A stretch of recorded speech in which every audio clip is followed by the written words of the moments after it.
দিল্লির পুলিশি ব্যবস্থা দেশের স্বরাষ্ট্রমন্ত্রীর প্রত্যক্ষ নিয়ন্ত্রণে থাকে। দিল্লিতে আইন শৃঙ্খলার অবনতি বা কোনো অপরাধমূলক ঘটনা ঘটলে সরাসরি অমিত শাহকে টার্গেট করা যায়। দিল্লিতে অপরাধমূলক ঘটনা মানে অমিত শাহকে সরাসরি সমালোচনার তীরে বিদ্ধ করার সুবর্ণ সুযোগ। এই সুযোগ বিদ্রোহীরা কখনোই হাতছাড়া করতে চায় না। কিন্তু অবাক কাণ্ড, 26 বছর একের পর এক যুবককে লোহার রড, লাঠি, বড় সাইজের পাথর, ইট দিয়ে পিটিয়ে পিটিয়ে হত্যা করা হয়েছে। কিন্তু বিরোধীরা বিষয়টি নিয়ে কিছুই বলছে না, আইন শৃঙ্খলা নিয়ে প্রশ্ন তুলছে না, একদম চুপ মরে আছে। অমিত শাহকে টার্গেট করছে না, একদম নিশ্চুপ হয়ে আছে। কেন?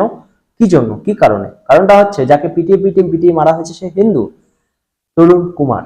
যারা পিটিয়ে মেরেছে তারা ধর্মে মুসলমান। আগের দিনে গ্রাম্য বধূরা ভাষণের নাম উচ্চারণ করতেন। এই ধরনের ক্ষেত্রে বিরোধীদের বিষয়টা ওই রকমই।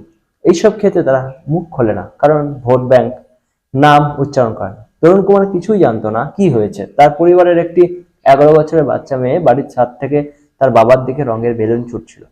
সেই রকম একটা বেলুন মাটিতে পড়ে ফেটে গিয়ে কিছুটা রং ছিটকে বোরখা পরা এক মহিলার পোশাকে লাগে। সেই হিন্দু পরিবার সেই মহিলার কাছে ক্ষমা চাইবার পরেও সেই মহিলা শান্ত হচ্ছিল না।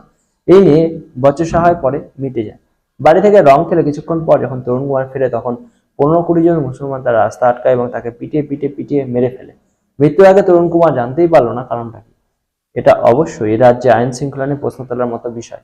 দেশের স্বরাষ্ট্রমন্ত্রীকে সরাসরি আইন শৃঙ্খলা নিয়ে টার্গেট করার বিষয়, কিন্তু বিরোধীরা চুপ, একদম চুপ, সম্পূর্ণ নিশ্চুপ। কি কারণ? কি জন্যে? কারণটা আগেই লিখেছি। বহু সাধারণ মানুষ মনে করেন যে এই ধরনের ক্ষেত্রে সমাধান হওয়া উচিত এনকাউন্টার। একমাত্র এনকাউন্টার এই ধরনের অপরাধীদের খুনি মানসিকতাকে কমাতে পারে। বহু সাধারণ মানুষ মনে করেন যে গ্রেপ্তার, আইনি প্রক্রিয়া, চার্জশিট, আইনি সওয়াল এই ধরনের ক্ষেত্রে সমাধান নয়। আসামে পুলিশের এনকাউন্টার অল্প কয়েকদিনের মধ্যে 30% অপরাধ কমিয়ে দিয়েছে।